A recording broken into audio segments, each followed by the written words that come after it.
Pela aquela ordem de descarga, o hidrogênio tem preferência sobre o sódio, que é metal alcalino.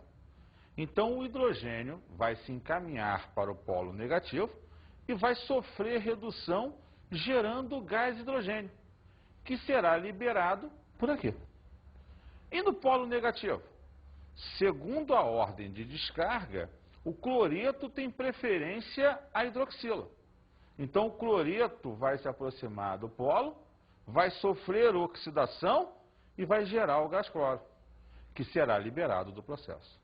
Então, a eletrólise vai acontecer. A diferença para a ígnea é que lá você já tem o cátion e o ânion certo. Aqui não. Você terá que escolher quem é o cátion e quem é o ânion em questão. Vamos ver as reações em si. Olha lá. O NaCl gerou o cátion sódio e o cloreto. A água gerou o cátion hidrogênio, ou íon hidrogênio, e a hidroxila, dando prosseguimento. Você tinha o NaCl que gerou sódio e cloreto, a água, hidrogênio e hidroxila. No cátodo, o hidrogênio preferencialmente sofre redução a gás hidrogênio. E o cloreto no anodo sofre oxidação gerando o gás cloro. Veja só, os 2 elétrons produzidos foram gastos aqui. O sódio foi mantido e o cloreto oxidado. O hidroxila mantida, o hidrogênio reduzido. Isso some. O que você gasta de um lado e produz de outro é eliminado do processo.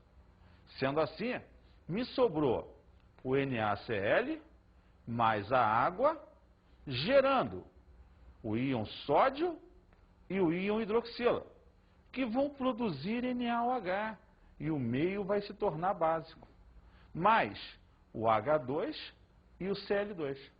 Com isso, você teve a eletrólise em meio aquoso ou solução aquosa do NaCl, questão quase certa em concursos.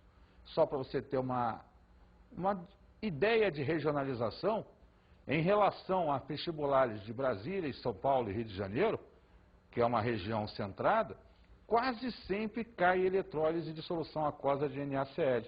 No Nordeste é menos provável. No Sul, algumas vezes já foi cobrado. Mas nessas regiões Sudeste e Centro-Oeste, é quase certo, quase sempre, ter esse tipo de questão envolvendo o NaCl. Vamos lá. Aspectos quantitativos da eletrólise. Faraday descobriu que íons de um metal são depositados no estado sólido quando uma corrente elétrica circula através de uma solução iônica de um sal do metal. O metal prata, por exemplo, se deposita quando usamos uma solução salina de nitrato de prata, e o metal cobre se deposita quando usamos uma solução salina de nitrato de cobre. Se a preocupação foi determinar quem oxida e quem reduz, você vai observar que se forma sódio metálico, gás hidrogênio, cobre metálico, se você deposita cromo, existe uma massa envolvida aí. Existe uma quantidade de substância que foi depositada, que foi produzida. Existe um volume em litros de gás que foi gerado na eletrólise. Então a eletrólise, ela se prende à necessidade quantitativa de determinar o quanto se produz e o quanto se consome, às vezes, de certas substâncias. Mas isso vai ser em função do fluxo de corrente elétrica. Note que 1 mol de elétrons provoca a deposição de 1 mol de íon prata, mas são necessários 2 mols de elétrons para depositar 1 mol de íon cobre. O número de elétrons que circula depende da corrente elétrica. Observe em função desse texto que é gerada uma relação matemática no processo, que você vai observar como calcular a quantidade de eletricidade que passa por esse circuito. Isso vai ser importante no raciocínio final. Vejamos a fórmula.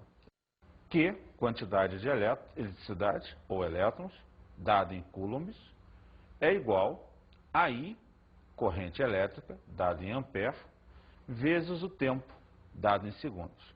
Lembrando que necessariamente a corrente elétrica é aquela gerada passada no circuito pelo gerador. O tempo é o tempo que fica ligado o circuito. Em função disso, vai ser passada uma quantidade de eletricidade, que é o dado que você precisa para fazer os raciocínios que veremos a seguir. 1 mol de elétrons é sempre igual a 6,02 vezes 10 a 23 elétrons. Então, quando 1 mol de elétrons passar por um circuito, terão passados por esse circuito 602 sextilhões de elétrons. Vamos lá. Isso equivale a uma corrente de 9,65 vezes 10 à quarta coulombs, que pode ser normalmente representado pela letra C maiúscula. Isso foi descoberto por ele, Faraday, e ganhou o seu nome.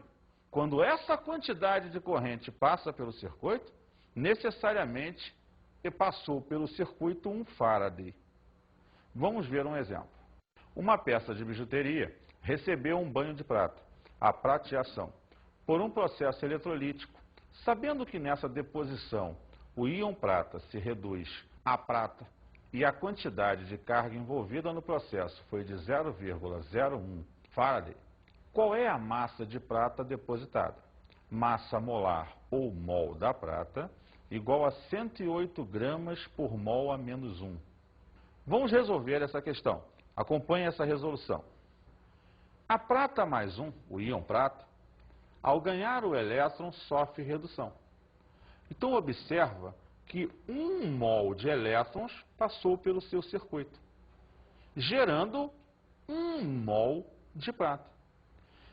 Sabemos então que quando 1 mol de elétrons passa por um circuito, isso equivale a 1 Faraday. Se ele tem 1 mol de prata depositado, ele depositou 108 gramas. Então, 1 Faraday produz 108 gramas. Logo, se a corrente passada pelo circuito é 0,01 Faradays, isso vai dar X. Sendo assim, logo, X igual a 0,01 Faraday vezes 108 gramas, dividido por 1 Faraday. Fazendo as contas, X igual a 1,08 gramas de prata. Vamos então às nossas dicas de estudo.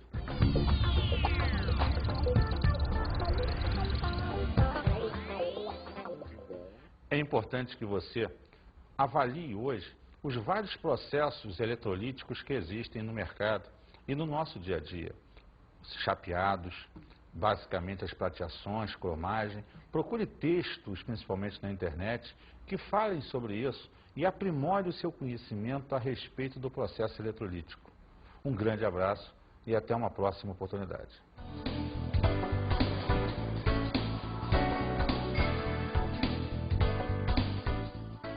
Na aula de hoje estudamos a eletrólise. A eletrólise é um processo de oxirredução provocada pela passagem da corrente elétrica no circuito.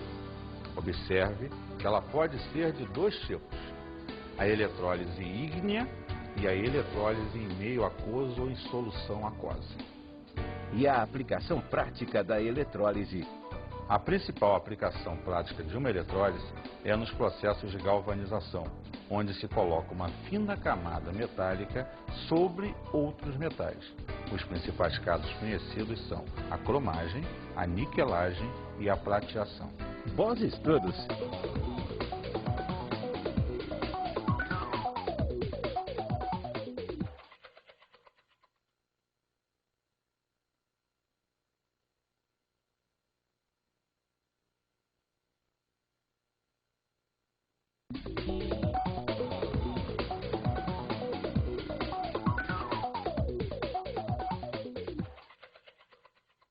Caro colega, é importante na eletrólise firmar para o aluno que ela é o processo contrário ao da pilha e enfatizar para ele a troca de polos entre anodo e catodo.